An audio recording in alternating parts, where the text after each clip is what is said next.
Maagang nabinyagan ang bagong sasakyan ng Red Bull matapos maaksidente si rookie Isaac Hadjar sa pre-season testing sa Barcelona.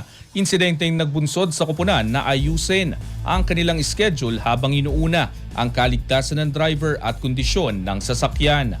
Ang ibang detalye alamin sa pag-abante ni Jake Mikulov.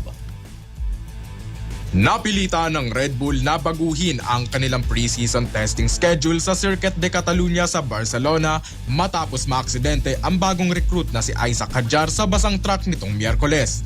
Ang 21 anyos na French driver na na-promote mula Racing Bulls ay nawala ng kontrol sa huling kurbada ng circuit bandang hapon. Umikot ang kanyang sasakyan at tumatras papunta sa mga barrier habang isinasagawa ang closed-door testing session. Ayon sa pamunuan ng koponan, kasalukuyang sinusuri ang pinsala ng sasakyan bago magpasya kung paano itutuloy ang mga susunod na araw ng testing. 2 na sa 3 pinapayagang araw ng Red Bull ang nagamit at posibleng ipagpaliban hanggang Sabado ang muling pagtakbo kung kinakailangan.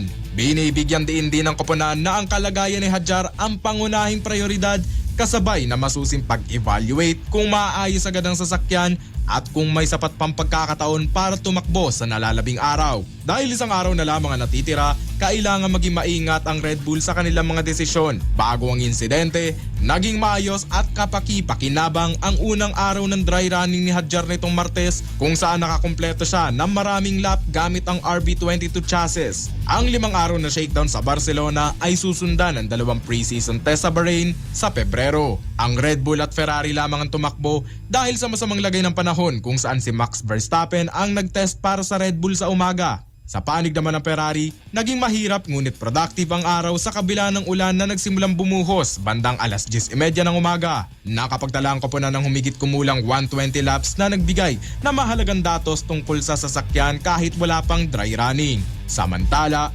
ipinagpaliban na ng reigning world champions na McLaren ang kanilang track debut hanggang Huwebes dahil sa kondisyon ng panahon at inaasahang lalahok na lamang sa huling 3 araw ng testing. Ang 2026 season ay magsisilbing simula ng bagong engine era sa Formula 1 kasabay ng malawakang pagbabago sa mga technical regulations. Ako si Jake Mikulov, Abante Sports, now na.